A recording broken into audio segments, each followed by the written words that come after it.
الحمد لله نحمده ونستعينه ونستغفره ونعوذ بالله من شرور أنفسنا وسيئات أعمالنا من يهده الله فلا مضل له ومن يضلل فلا هادي له وأشهد أن لا إله إلا الله وحده لا شريك له وأشهد أن محمدا عبده ورسوله يا أيها الذين آمنوا اتقوا الله حق تقاته ولا تموتن إلا وأنتم مسلمون يا أيها الناس اتقوا ربكم الذي خلقكم من نفس واحدة وخلق منها زوجها وبث منهما رجالا كثيرا ونساء واتقوا الله الذي تساءلون به والأرحام إن الله كان عليكم رقيبا يا أيها الذين آمنوا اتقوا الله وقولوا قولا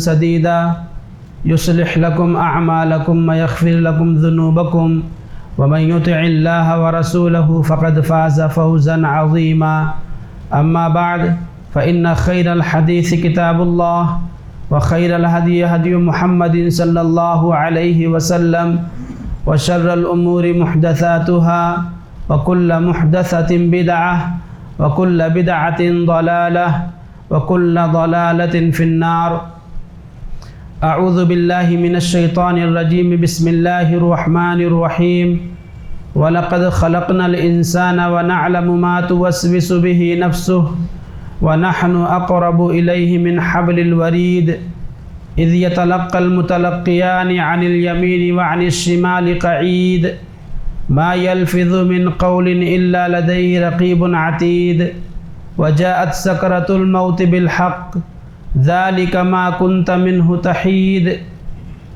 ونفخ في الصور ذلك يوم الوعيد وجاءت كل نفس معها سائق وشهيد لقد كنت في غفلة من هذا فكشفنا عنك غطاءك فبصرك اليوم حديد وقال قرينه هذا ما لدي عتيد ألقيا في جهنم كل كفار عنيد مناع للخير معتد مريب الذي جعل مع الله إلها آخر فألقياه في العذاب الشديد قال قرينه ربنا ما أطغيته ولكن كان في ضلال بعيد قال لا تختصموا لدي وقد قدمت إليكم بالوعيد ما يبدل القول لدي وما أنا بظلام للعبيد وقال الله تعالى في موضع آخر إن الشيطان لكم عدو فاتخذوه عدوا إنما يدعو حزبه ليكونوا من أصحاب السعير. محترم حضرات اور خواتین، ہر قسم کی حمد و ثنا، بڑائی اور بزرگی، عظمت و کبریائی اللہ رب العالمین کے لیے ہے، جو اس کائنات کا تنہا خالق و مالک ہے، ہم سب کا روزی رساں ہے، ہمارے معاملات کی دیکھ بھال کرنے والا ہے۔ سبحان اللہ و بحمدہ سبحان اللہ العظیم۔ بعدہ درود و سلام نازل ہوں اللہ کے تمام انبیاء کرام پر، خصوصاً آخری نبی حضرت محمد مصطفیٰ صلی اللہ علیہ وسلم پر۔ اللہم صلی علی محمد وعلی آل محمد کما صلیت علی ابراہیم وعلی آل ابراہیم انک حمید مجید۔ اللہم بارک علی محمد وعلی آل محمد کما بارکت علی ابراہیم وعلی آل ابراہیم انک حمید مجید۔ محترم حضرات،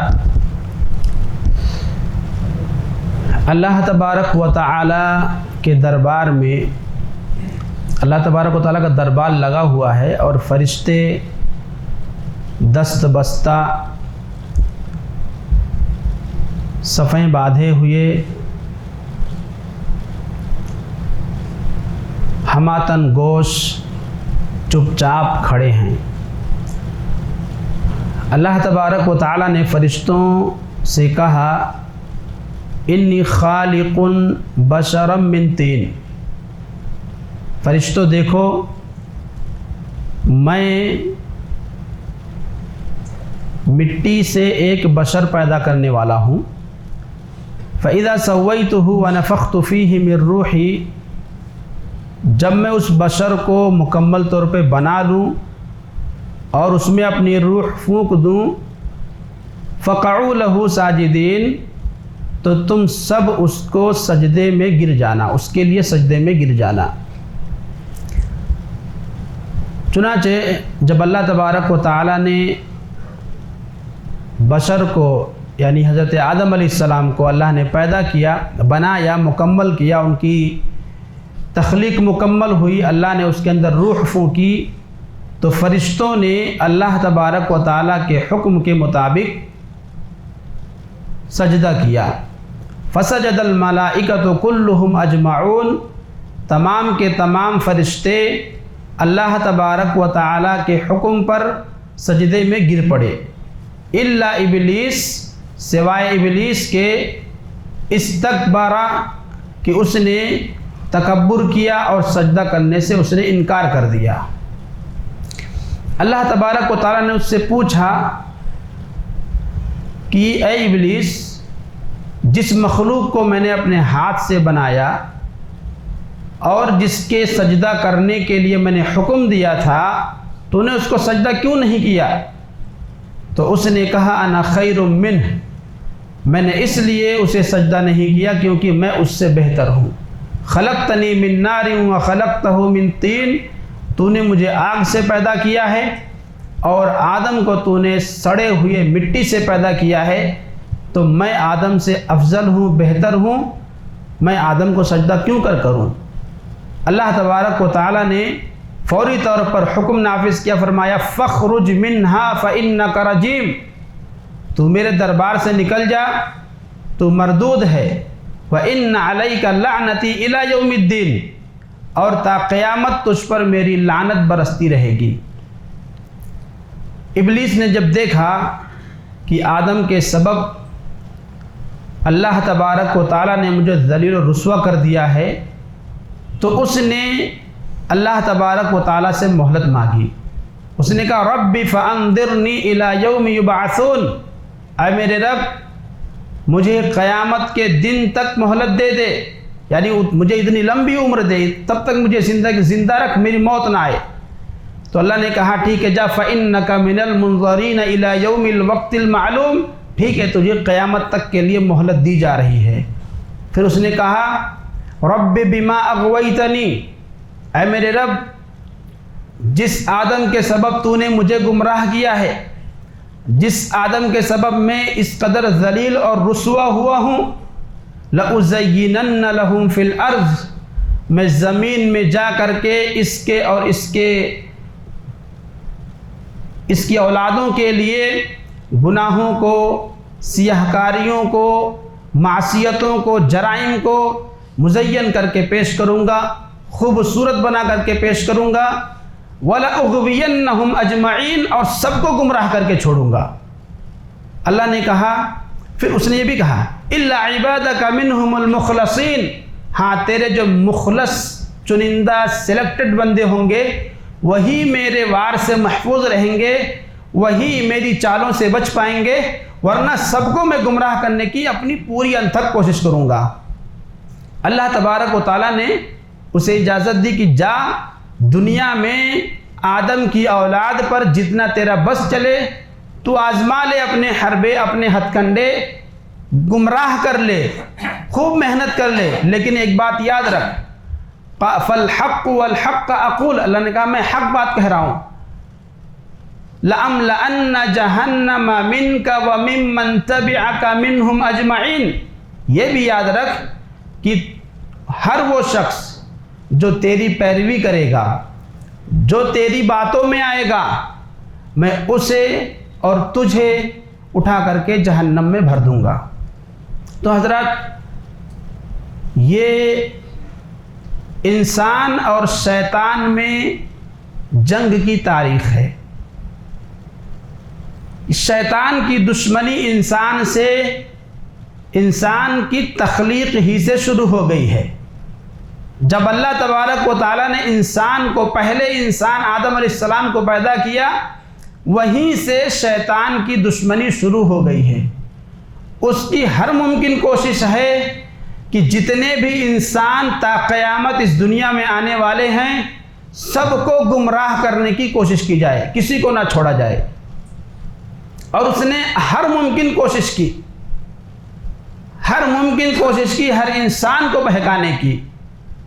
اللہ تبارک و تعالیٰ نے اس کو موقع دیا، اسے پاور دیا، لیکن ساتھ ہی ساتھ اللہ تبارک و تعالیٰ نے انسانوں کو اس کے دھوکوں سے بچانے کے لیے، اس کے چالوں سے آگاہ کرنے کے لیے، اس کے ہتھ کنڈوں سے بچنے کے لیے اللہ تبارک و تعالیٰ نے انبیاء کرام کو بھیجا، کتابیں نازل کی، اور پورا ایک سسٹم دیا کہ انسان کس طرح سے شیطان کے وار سے، شیطان کے حملوں سے بچ سکتا ہے۔ آج کے اس خطبہ جمعہ میں شیطان کے ہتھ کنڈے کیا ہیں، کس طرح سے وہ انسان کو گمراہ کرنے کی کوششیں کرتا ہے، اسی تعلق سے کچھ باتیں رکھنی ہے۔ دیکھیے، شیطان انسان کو گمراہ کرنے کے لیے سب سے زیادہ جو کوشش کرتا ہے وہ ہے اس کے عقیدے کے تعلق سے۔ وہ سب سے زیادہ انسان کے پیچھے پڑتا ہے کہ اس کا عقیدہ خراب کر دو، اس کے عقیدے کے اندر شکوک و شبہات پیدا کر دو۔ جب انسان عقیدے کے اعتبار سے کمزور ہو جائے گا تو عمل کے میدان میں تو کمزور ہو ہی جائے گا، اس لیے اس کی پوری کوشش ہوتی ہے۔ اللہ کے نبی صلی اللہ علیہ وسلم نے بیان فرمایا، یأتی الشیطان احدکم، شیطان تمہارے پاس آتا ہے، فیقول، اور انسان کے دل میں وسوسہ ڈالتا ہے، انسان خیالات میں کھو جاتا ہے، انسان اپنے آپ سے سوال کرتا ہے، من خلق کذا، فلاں چیز کو کس نے پیدا کیا؟ من خلق کذا، فلاں چیز کو کس نے پیدا کیا؟ شارحین حدیث کہتے ہیں یعنی انسان اپنے دل میں، شیطان اس کے دل میں وسوسہ ڈالتا ہے، اور انسان اپنے آپ سے ہی سوال کرتا ہے اپنے من میں کہ آسمان کو کس نے پیدا کیا؟ جواب آیا اللہ نے۔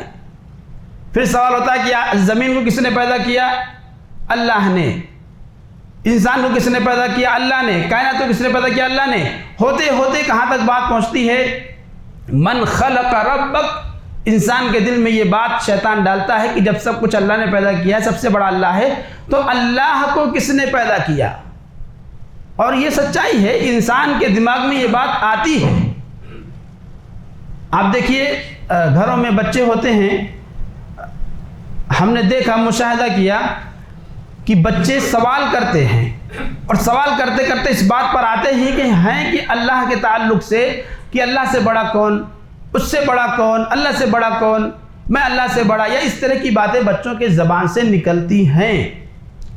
تو شیطان ابتدا ہی سے کوشش کرتا ہے کہ انسان کو اللہ تبارک و تعالیٰ کی ذات کے سلسلے میں شک و شبہ میں ڈال دیا جائے، اسے گمراہ کرنے کی کوشش کی جائے۔ اس لیے شیطان کی پوری کوشش ہوتی ہے کہ ایک انسان کو جو مسلمان ہے، کامل عقیدے والا ہے، صحیح عقیدے والا ہے، شیطان اس کے پیچھے پوری کوشش کرتا ہے کہ اسے کسی نہ کسی طرح سے اس کے عقیدے کو خراب کر دیا جائے۔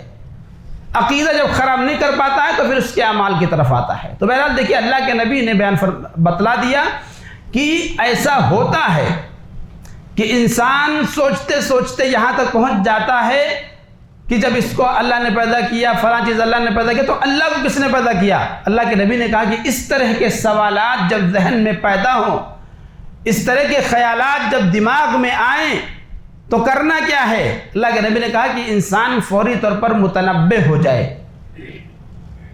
خبردار ہو جائے کہ اب اس کے سوچنے کا جو حد ہے وہ آدمی اپنی لیمٹ کراس کر رہا ہے، اس کو وہیں پر رک جانا چاہیے، انسان وہیں رک جائے اور اعوذ باللہ من الشیطان الرجیم پڑھے۔ اللہ کے نبی نے کہا فلیستعذ باللہ، وہ اللہ تبارک و تعالیٰ کی پناہ میں آئے شیطان سے، اعوذ باللہ من الشیطان الرجیم پڑھ لے، اور کہے کہ آمنت باللہ، میں اللہ پر ایمان لایا۔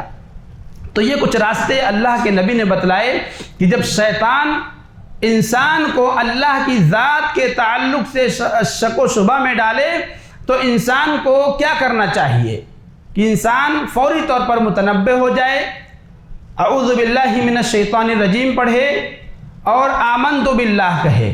اس طرح کہنے سے شیطان کے وسوسوں سے، اللہ کے تعلق سے انسان محفوظ ہو جائے گا۔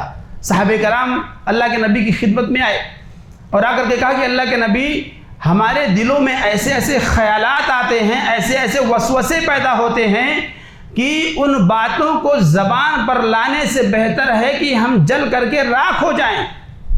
یعنی ایسے خطرناک وسوسے ہمارے دماغ میں پیدا ہوتے ہیں، خیالات پیدا ہوتے ہیں۔ پیارے نبی نے کہا اللہ کا شکر ہے، الحمدللہ، اللہ کا شکر ہے کہ جس نے شیطان کے چال کو وسوسے تک محدود کر دیا ہے۔ یعنی یہ اللہ تبارک و تعالی کی طرف سے بندے پر رحمت ہے، اس کی اللہ کی رحمت ہے، اللہ کا انعام ہے کہ ایک بندے کے انسان کے ذہن میں جب وسوسہ آتا ہے تو اس کو سمجھ میں آ جاتا ہے کہ ہاں یہ خطرناک وسوسہ ہے، یہ ایسی بات ہے جو گناہ والی ہے، جو خطرناک ہے، انسان متنبہ ہو جاتا ہے۔ انسان کا متنبہ ہو جانا، انسان کا باخبر ہو جانا کہ یہ شیطانی وسوسہ ہے، یہ اللہ کی طرف سے انعام ہے۔ تو صحابہ کرام کے دلوں میں شیطان اس طرح سے وسوسے ڈالتا تھا، تو صحابہ کرام نے اس کا تذکرہ کیا۔ اللہ کے نبی نے کہا یہ وسوسہ ہے، اور آپ نے یہ بھی بتلایا کہ ان باتوں پر جو انسان کے ذہن میں جو وسوسے پیدا ہوتے ہیں اس وقت تک پکڑ نہیں ہے جب تک کہ وہ زبان سے کہہ نہ دے، اگر کہنے والی بات ہے، اور عمل کرنے والی بات ہے تو عمل نہ کر لے، تب تک انسان کی پکڑ نہیں ہوگی۔ تو بہرحال یہ شیطان ہے جس کا سب سے مضبوط ہتھیار ہم انسانوں کے اوپر جو آزماتا ہے وہ وسوسہ ہے، کہ انسان وسوسے کے ذریعے، شیطان انسان کو وسوسے کے ذریعے گمراہ کرنے کی پوری کوشش کرتا ہے۔ دیکھیے شیطان نے آدم و حوا علیہم السلام کو کیسے گمراہ کیا؟ وسوسے کے ذریعے۔ اللہ تبارک و تعالیٰ نے انہیں جنت کے اندر رکھا، پیدا کرنے کے بعد اللہ نے آدم و حوا کو جنت کے اندر ٹھہرایا اور کہا کہ دیکھو فلاں درخت کے قریب نہیں جانا۔ صرف ایک چیز سے اللہ نے منع کیا کہ ایک منع کردہ چیز، ایک چیز، سب آزادی ہے، سب کر سکتے ہو، صرف ایک چیز نہیں کرنا تھا بس۔ یہاں تو ہمیں دنیا میں بہت ساری چیزیں منع کی گئی ہیں، وہاں اللہ نے صرف ایک بات کہی کہ بس اس درخت کے قریب مت جانا۔ مگر کیا ہوا؟ شیطان نے وسوسہ ڈالا، حضرت آدم اور حوا علیہم السلام کے دل میں وسوسہ ڈالا۔ کیوں نہیں؟ کہ اللہ نے اس درخت سے کیوں روک دیا ہے؟ اللہ نے اس درخت سے تمہیں کیوں روک دیا ہے؟ وسوسہ ڈالا، اور وسوسہ ڈالا کہ اگر اس درخت کے پاس جاؤ گے اور اس درخت سے کھا لو گے، اس کے پھل کو چکھ لو گے تو تم فرشتے بن جاؤ گے، یا تمہیں ہمیشگی والی بادشاہت مل جائے گی۔ اللہ نہیں چاہتا ہے کہ تم فرشتے بن جاؤ اور تمہیں ہمیشگی والی سلطنت مل جائے، بادشاہت مل جائے، اسی لیے اللہ نے تمہیں اس درخت سے دور رکھا ہے۔ اس طرح سے شیطان نے آدم و حوا علیہم السلام کو بہکایا، اور اس کے بہکاوے میں آ کر کے آدم و حوا علیہم السلام نے جب اس درخت کے پھل کو چکھا تو اس کا نتیجہ یہ نکلا کہ ان کے بدن پر جو کپڑا تھا، جو پردہ تھا، وہ پردہ ختم ہو گیا، ان کی شرمگاہیں ایک دوسرے کے سامنے کھل گئیں۔ اور شیطان کی یہی چال تھی، وہ یہی چاہتا تھا کہ کسی نہ کسی طرح سے انہیں اس جنت سے نکلوا دیا جائے۔ تو دیکھیے شیطان ہر ممکن کوشش کرتا ہے، کسی نہ کسی طرح سے انسان کو گمراہ کرے، اس کی اپنی پوری کوشش ہوتی ہے، اور اس کی مثالیں تاریخ کے اندر بھری پڑی ہیں۔ تو شیطان کا سب سے مضبوط ہتھیار انسانوں کو گمراہ کرنے کے لیے وسوسے کا ہے، کہ سب سے پہلے وہ بندوں کو اللہ تبارک و تعالیٰ کے تعلق سے، اس کی ذات کے تعلق سے شکوک و شبہات میں ڈالتا ہے کہ اللہ کو کس نے پیدا کیا، اللہ سے بڑا کون ہے، اللہ سے پہلے کیا تھا، اللہ سے پہلے کون تھا۔ اس طرح کے خیالات انسان کے ذہن میں شیطان ڈالتا ہے، اور پھر انسان، اللہ نے، شریعت نے کیا کہا؟ اس طرح کے خیالات جب آئیں تو اپنے آپ کو وہیں پر روک دو، اس کے آگے نہیں سوچنا ہے۔ اسی طرح سے دیکھیے یہ شیطان جب اس معاملے میں فیل ہو جاتا ہے تو پھر وہ نیکیوں کے راہ میں بیٹھتا ہے، جتنی نیکیاں ہیں تمام نیکیوں سے روکنے کی اس کی پوری کوشش ہوتی ہے۔ اللہ کے نبی نے بیان فرمایا کہ شیطان انسان کے لیے ہر راستے میں، نیکی کے جتنے بھی راستے ہیں ہر راستے میں شیطان بیٹھتا ہے۔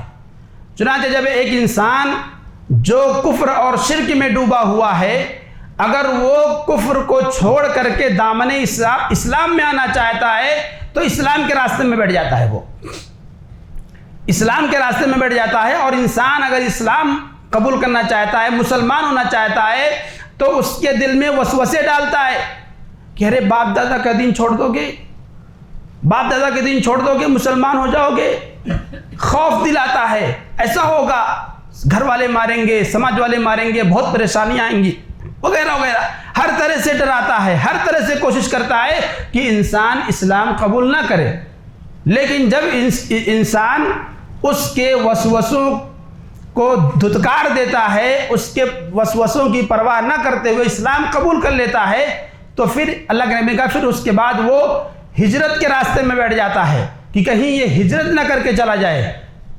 چنانچہ جب انسان جو شخص اسلام قبول کرتا ہے وہ یہ چاہتا کہ اب چونکہ یہاں پر ہمارا رہنا مشکل ہے، گھر والے ستا رہے ہیں، سماج والے ستا رہے ہیں، تو چلو یہاں سے ہم کہیں اور چلے جاتے ہیں، مسلمانوں کے بیچ میں چلے جاتے ہیں۔ جب وہ یہ ارادہ بناتا ہے تو شیطان اس کے ہجرت کے راستے میں آ کر کے بیٹھ جاتا ہے اور اس کو کہتا ہے ارے اپنا گھر بار چھوڑ دو گے، جہاں تم پیدا ہوئے، جہاں سے تمہارے بچپن کی یادیں وابستہ ہیں، آپ وہ جگہ چھوڑ کر کے چلے جاؤ گے، یہیں پر تمہاری پیدائش ہوئی، یہیں پر پلے پڑھے ہو سب، یعنی اس کو بہکانے کی کوشش کرتا ہے کہ انسان ہجرت نہ کرے، انہی کے بیچ میں رہے اور یہاں سے نہ بھاگے۔ کیوں کوشش کرتا ہے؟ ہو سکتا ہے لوگوں کے دباؤ میں آ کر کے یا لوگوں کے بہلاوے میں آ کر کے، لوگوں کے بہکاوے میں آ کر کے وہ اسلام سے مکر جائے، تو کوشش کرتا ہے کہ انسان جو مسلمان ہوا ہے وہ ہجرت نہ کرے۔ لیکن جب وہ انسان ہجرت کر جاتا ہے اور تب پھر وہ اس کے جہاد کے راستے میں بیٹھتا ہے کہ اس آدمی کو جہاد پہ نہیں جانے دینا ہے، جہاد نہیں کرنے دینا ہے، اور اس کے دل میں وسوسے ڈالتا ہے اگر جہاد پر جاؤ گے، جہاد کے لیے نکلو گے تو تم قتل کر دیے جاؤ گے، تمہارا مال لٹ چلا جائے گا، ختم ہو جائے گا، تمہاری بیوی سے کوئی اور شادی کر لے گا، تمہارے مال کو لوگ بانٹ کر کے کھا لیں گے، کہاں جا رہے ہو؟ تو شیطان اس طرح سے ہر نیکی کے راستے میں بیٹھتا ہے اور انسان کو نیکیاں کرنے سے روکنے کی پوری کوشش کرتا ہے۔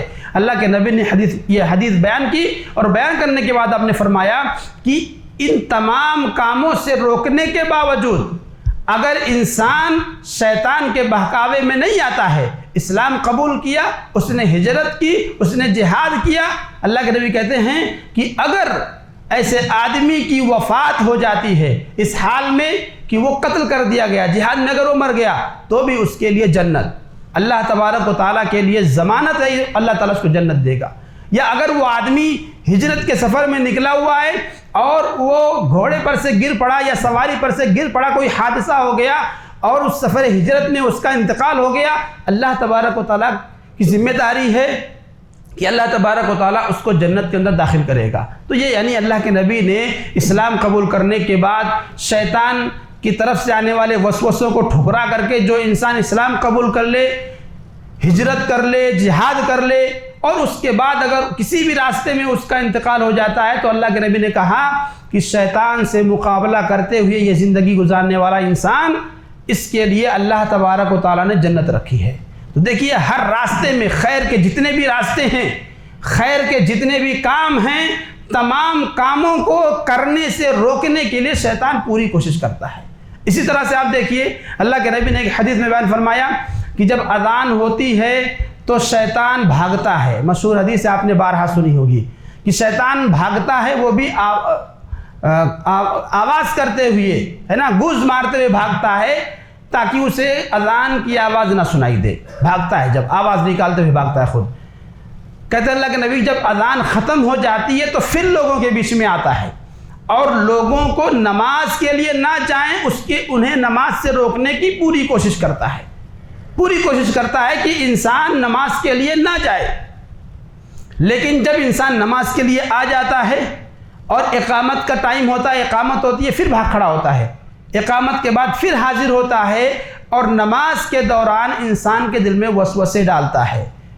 اور اللہ کے نبی نے کہا کہ ایسی ایسی باتیں انسان کو نماز کے دوران، اور حقیقت ہے ہم سب اس سے واقف ہیں، نماز پڑھ رہے ہوں دنیا بھر کی باتیں نماز میں یاد آتی ہیں کہ ہم کو کیا کیا کرنا تھا، کیا کیا ہم نہیں کر پائے ہیں، ساری باتیں یاد آتی ہیں نماز میں۔ تو اللہ کے نبی نے کہا کہ شیطان نماز میں ایسی ایسی باتیں یاد دلاتا ہے کہ ہم اور ٹائم میں خالی بیٹھے رہیں گے تو ہم کو یاد نہیں آئے گا، لیکن نماز میں وہ باتیں یاد آئیں گی۔ یہ کہاں سے ہوتا ہے؟ یہ شیطان کی طرف سے ہوتا ہے۔ شیطان انسان کو ہر ممکن بہلانے کی، پھسلانے کی کوشش کرتا ہے، اور اگر انسان نیکی کر کے نیکی والے عمل میں آ بھی جاتا ہے تو اس کی وہ نیکی کما حقہ ادا نہ ہو، اس کی وہ نیکی ناقص رہ جائے، اس کی بھی پوری کوشش کرتا ہے۔ نماز اس کی مثال کہ نماز کے اندر دنیا بھر کے وسوسے، دنیا بھر کے خیالات ہمارے ذہنوں میں پیدا ہوتے ہیں۔ وہ کیوں ہوتے ہیں؟ وہ شیطان کی کوشش ہوتی ہے، اور یہ اسی کا نتیجہ ہے۔ اس کا علاج بھی اللہ کے نبی نے بتلایا کہ جب نماز میں ایسے حالات کسی کے ساتھ پیش آئیں تو اسے چاہیے کہ اعوذ باللہ من الشیطان الرجیم پڑھے 3 مرتبہ اور اپنے بائیں طرف تھو تھو کر دے۔ اس سے جو ہے کہ شیطان کے وسوسے سے نماز کی حالت میں انسان کو نجات مل جائے گی۔ بہرحال تو نیکی کے جتنے بھی کام ہیں تمام کاموں سے شیطان روکنے کی پوری کوشش کرتا ہے۔ اچھا، اب اس کے بعد کیا ہوتا ہے؟ اس کے آگے ہے اگر کوئی عمل ہے، کوئی چھوٹا موٹا کام ہے، کوئی نیکیاں ہیں، چھوٹی چھوٹی نیکیاں ہیں، تو شیطان ان نیکیوں کو بھلوانے کی کوشش کرتا ہے۔ اس کا ایک حربہ اور اس کا ایک طریقہ یہ ہے ہم انسانوں پر حملہ کرنے کا کہ نیکیاں جو ہیں ان نیکیوں سے روکنے کی کوشش کرتا ہے، لیکن اگر انسان تو بھلوانے کی بھی کوشش کرتا ہے کہ انسان بھول جائے۔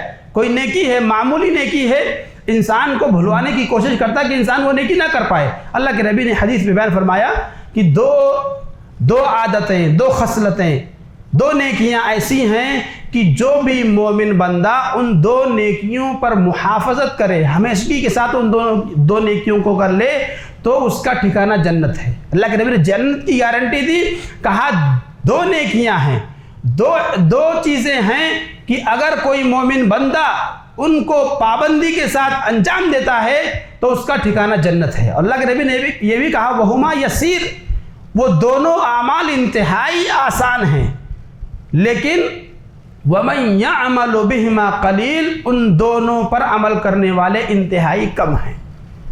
جتنا آسان ہے وہ عمل، اتنا ہی ان دونوں نیکیوں پر عمل کرنے والے افراد بھی کم ہیں۔ وہ 2 نیکیاں کیا ہیں، 2 عادتیں کیا ہیں؟ اللہ کے نبی نے کہا ہر فرض نماز کے بعد 10 مرتبہ سبحان اللہ، 10 مرتبہ الحمدللہ اور 10 مرتبہ اللہ اکبر کہیں۔ 10 مرتبہ سبحان اللہ، 10 مرتبہ الحمدللہ، 10 مرتبہ اللہ اکبر کہیں۔ کتنا ہوا؟ 30 ہوا۔ 5 ٹائم کی نماز میں جب ہم پڑھیں گے تو یہ 150 ہو جائیں گے۔ کتنے ہو جائیں گے؟ 150 ہو جائیں گے۔ 30 کو 5 میں آپ ملٹیپلائی کریں گے تو 150 ہوئے۔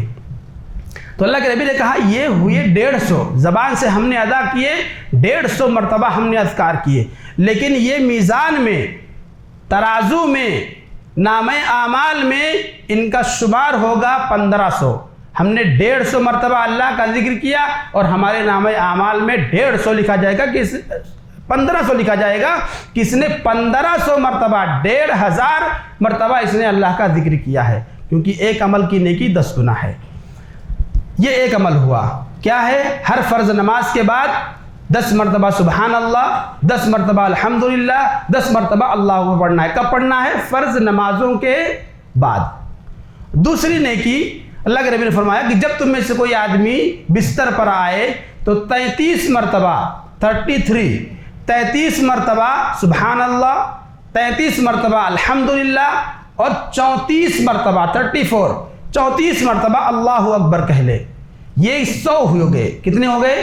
100۔ 33 34 یہ 100 ہو گئے۔ اللہ کے نبی نے کہا کہ یہ زبان سے پڑھتے ہوئے تو 100 ہوئے، لیکن نامہ اعمال میں، میزان میں اس کو جو کاؤنٹ کیا جائے گا وہ 1000 ہے۔ کتنا ہے؟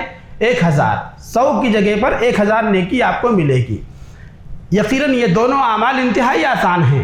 ہر فرض نماز کے بعد 10 مرتبہ سبحان اللہ الحمدللہ اللہ اکبر پڑھنا ہے، اور ہر رات سونے سے پہلے 33 مرتبہ سبحان اللہ، 33 مرتبہ الحمدللہ، 34 مرتبہ اللہ اکبر پڑھنا ہے۔ صحابہ کرام نے کہا اللہ کے نبی ہم نے تو یہ سمجھ لیا یقیناً یہ اعمال انتہائی آسان ہے، لیکن آپ نے جو یہ بات کہی وَمَن يَعْمَلُ بِهِمَا قَلِيلٌ کہ ان دونوں عملوں کو انجام دینے والے بہت کم لوگ ہیں، وہ کیوں؟ ایسا کیوں ہے؟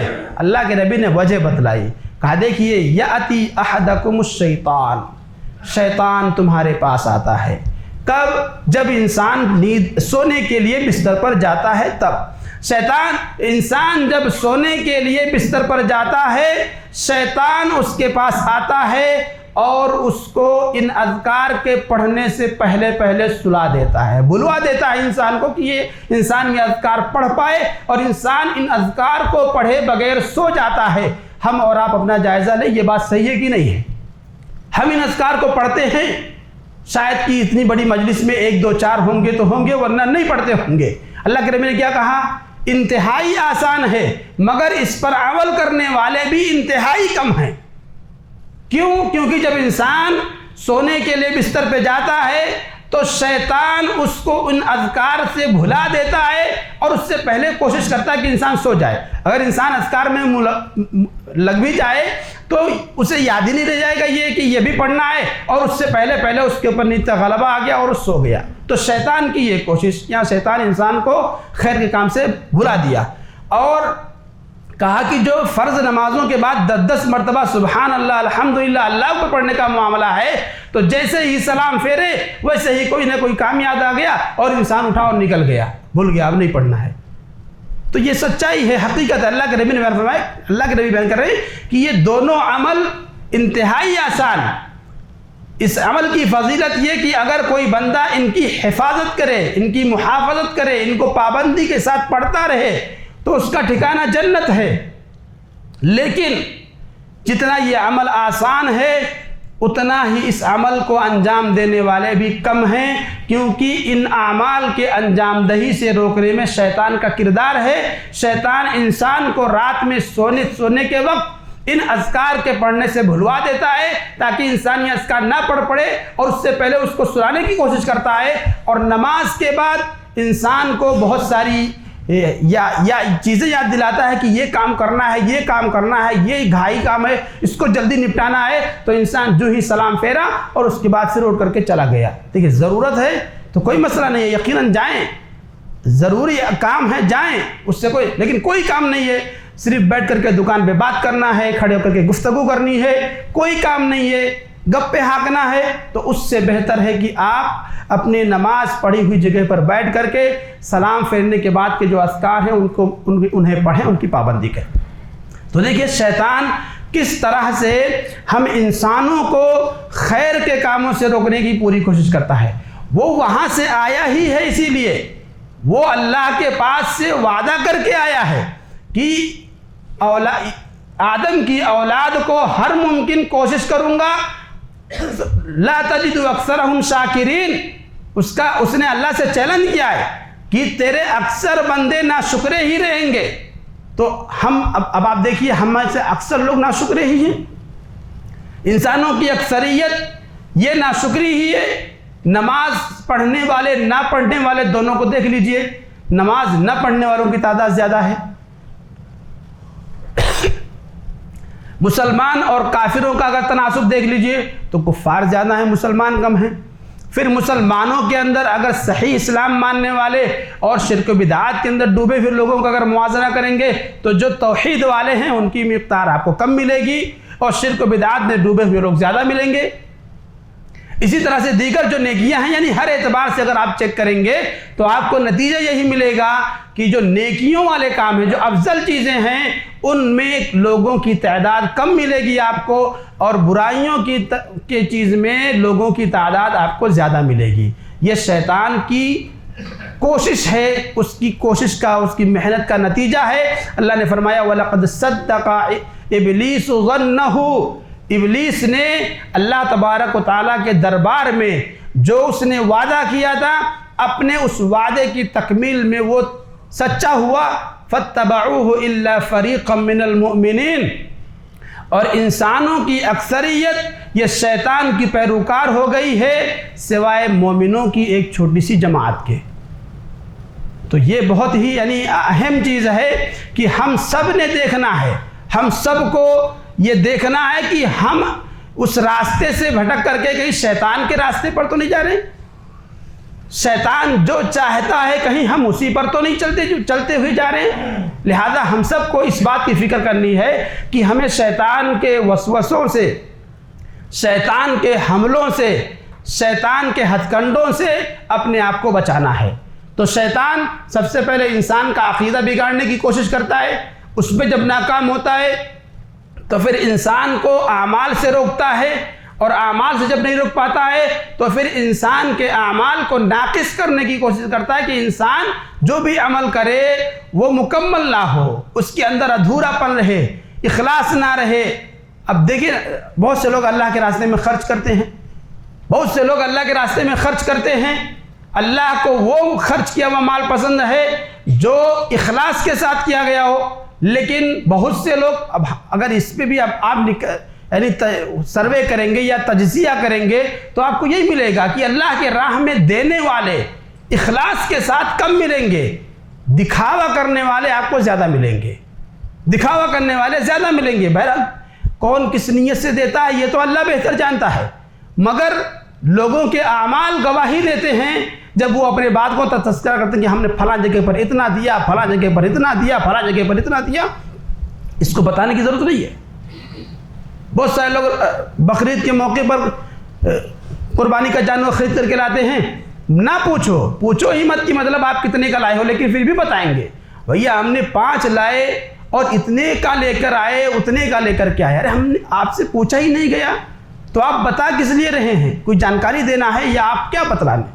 تو بہرحال دیکھیے کہنا یہ ہے کہ ہمارے جو اعمال ہیں، ہم اگر ان اعمال، پہلے تو شیطان کوشش کرتا ہے کہ انسان عمل ہی نہ کرے، لیکن جب انسان عمل پہ آتا ہے، عمل کرتا ہے، تو شیطان کی کوشش یہ ہوتی ہے کہ انسان کا یہ عمل خالصتاً لوجہ اللہ نہ رہ جائے، اس کے اندر کہیں نہ کہیں سے ریا آ جائے، اس کے اندر کہیں نہ کہیں سے دکھاوا آ جائے، کچھ نہ کچھ اس کے عمل کے اندر ایسا کیا جائے کہ اس کا عمل ناقص ہو جائے اور اللہ کے یہاں اس کو مکمل ثواب نہ ملے۔ یہ شیطان کی کوشش ہوتی ہے، اور شیطان اس میں اپنی کئی حد تک جو ہے کہ کامیاب بھی ہوتا ہے کہ بہت سے لوگ جو اللہ کے لیے عمل کرتے ہیں لیکن کسی نہ کسی مرحلے پہ آ کر کے وہ ریاکاری کے شکار ہو جاتے ہیں، وہ دکھاوے کے شکار ہو جاتے ہیں، وہ شہرت طلبی کے شکار ہو جاتے ہیں، اور اس طرح سے ان کا جو عمل ہے جو خالص اللہ کے لیے ہونا چاہیے تو برباد ہو جاتا ہے۔ اب یہاں سوال یہ اٹھتا ہے کہ شیطان کے ان حربوں سے ہم بچاؤ کیسے کریں؟ تو دیکھیے شیطان کے حربوں سے بچاؤ کا سب سے اہم ذریعہ ہے اخلاص، کہ ہم اپنا ہر عمل اخلاص کے ساتھ انجام دیں۔ شیطان نے جب اللہ کے دربار میں کہا تھا کہ میں تیرے تمام بندوں کو گمراہ کر دوں گا، تو اس نے یہ بھی کہا تھا الا عبادک منہم المخلصین، تیرے مخلص بندوں کو میں نہیں گمراہ کر پاؤں گا۔ اللہ نے یہ بھی کہا ان عبادی لیس لک علیہم سلطان، میرے جو مخلص بندے ہیں، اخلاص والے، ریاکاری سے دور رہنے والے، شہرت سے دور رہنے والے، دکھلاوے سے دور رہنے والے جو میرے بندے ہیں، خالص میرے لیے عمل کرنے والے جو میرے مخلص بندے ہیں، اللہ نے کہا ان پر تیرا زور نہیں چلے گا۔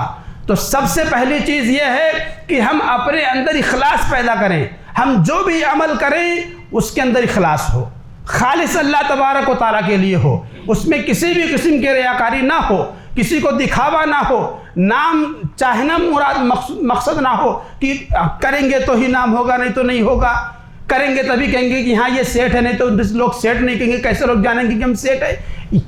اس طرح کا کوئی بھی جذبہ کسی بھی عمل کے کرتے ہوئے ہمارے دل میں نہیں ہونا چاہیے۔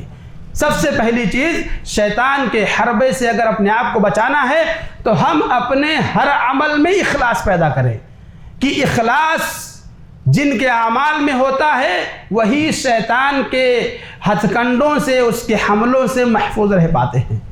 اور اسی طرح سے اللہ تبارک و تعالیٰ کا کثرت کے ساتھ ذکر کریں، کثرت کے ساتھ اللہ تبارک و تعالیٰ کا ذکر کریں، اللہ کو یاد رکھیں، ہر حال میں شیطان کے حملوں سے حفاظت کا ذریعہ ہے۔ اور مختلف اذکار شریعت کے اندر بتلائے گئے کہ ہم ان اذکار کو، قرآن مجید کی بہت ساری بعض آیتیں ہیں، بعض صورتیں ہیں، تعلیم دی گئی کہ ان صورتوں کو اور ان آیتوں کو اگر ہم پڑھتے رہیں تو شیطان کے وسوسوں سے، شیطان کے حملوں سے ہم محفوظ رہیں گے۔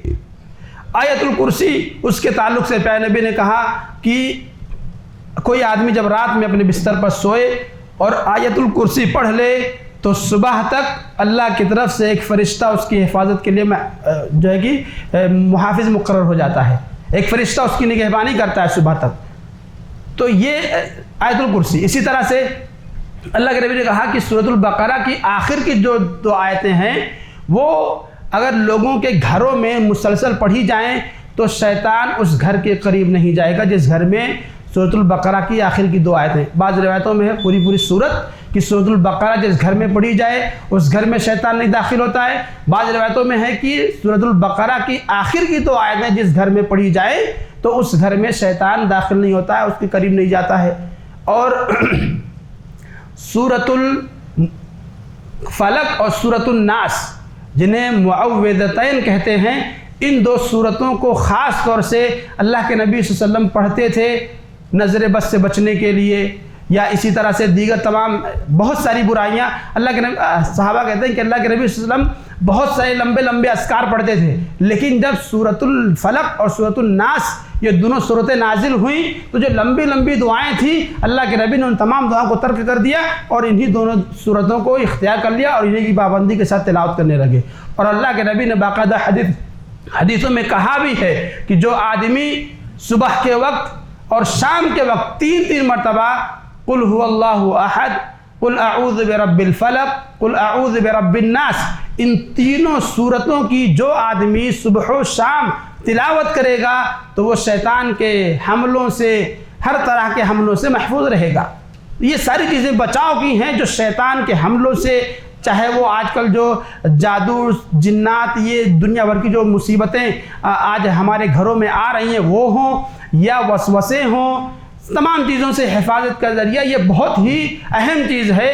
آیت الکرسی یاد کریں، سورۃ البقرہ کی آخر کی دو آیتیں یاد کریں، معوذتین، قل هو اللہ احد، قل اعوذ برب الفلق، قل اعوذ برب الناس، ان تینوں صورتوں کو یاد کریں اور صبح و شام کے اذکار میں ان کی پابندی کریں۔ یہ ساری چیزیں ہمیں بہت ساری برائیوں سے، بہت ساری بیماریوں سے حفاظت کا ذریعہ ہیں۔ اور ہم جو شریعت نے، ہوتا کیا ہے جب ہم شیطان کے حربے کا شکار ہو جاتے ہیں، ہمارے گھر میں کسی کو شیطان نے پکڑ لیا، کسی پر آ گیا، تب اس کے بعد جو ہے کہ گھروں میں پابندی سے تلاوت شروع ہوتی ہے، اس کے بعد گھروں میں پابندی سے نماز کی طرف لوگ آتے ہیں اور بہت ساری چیزیں۔ اس سے پہلے نہیں سمجھ میں آتا ہے، لیکن جب ہو جاتا ہے تب سمجھ میں آتا ہے کہ ہاں اس سے بچاؤ کا یہی رستہ ہے۔ ارے بھائی وہ معاملہ آنے سے پہلے ہی ہم اپنی اصلاح کریں، نمازوں کی پابندی کریں، صبح و شام کے اذکار کی پابندی کریں۔ صبح و شام کے اذکار کی پابندی بہت ساری بلاؤں، بہت ساری مصیبتوں سے حفاظت کا انتہائی اہم ذریعہ ہے، اور ہم مسلمان اس چیز کو جانتے ہی نہیں ہیں، ہمیں پتہ ہی نہیں ہے کہ صبح و شام کے اذکار کیا ہیں۔ اکثریت تو ہماری ایسی ہوگی جنہیں یہی نہیں پتہ ہے کہ صبح میں کیا پڑھنا ہے، شام میں کیا پڑھنا ہے، کون سے اذکار پڑھنے ہیں۔ بہرحال دین کے حوالے سے ہماری جو غفلت ہے اور جو ہم یعنی اس طرح سے کوئی فکر نہیں، کوئی ویلو نہیں ان چیزوں کی، تو یہ بہت ہی یعنی فکر مندی کی چیز ہے۔ اس پر ہم سب کو فکر مندی سے سوچنے کی ضرورت ہے اور اپنی اصلاح کرنے کی ضرورت ہے۔ اللہ تبارک و تعالیٰ سے دعا ہے کہ اللہ تبارک و تعالیٰ ہم سبھی کو شیطان کے حربوں سے، شیطان کے حملوں سے، اس کے وسوسوں سے اپنے آپ کو بچانے کی توفیق عطا فرمائے، اور اللہ تعالیٰ ہمیں ان اسباب کو اختیار کرنے کی توفیق عطا فرمائے کہ جو اسباب ہمیں شیطان کے حملوں سے محفوظ رکھتے ہیں۔ آمین۔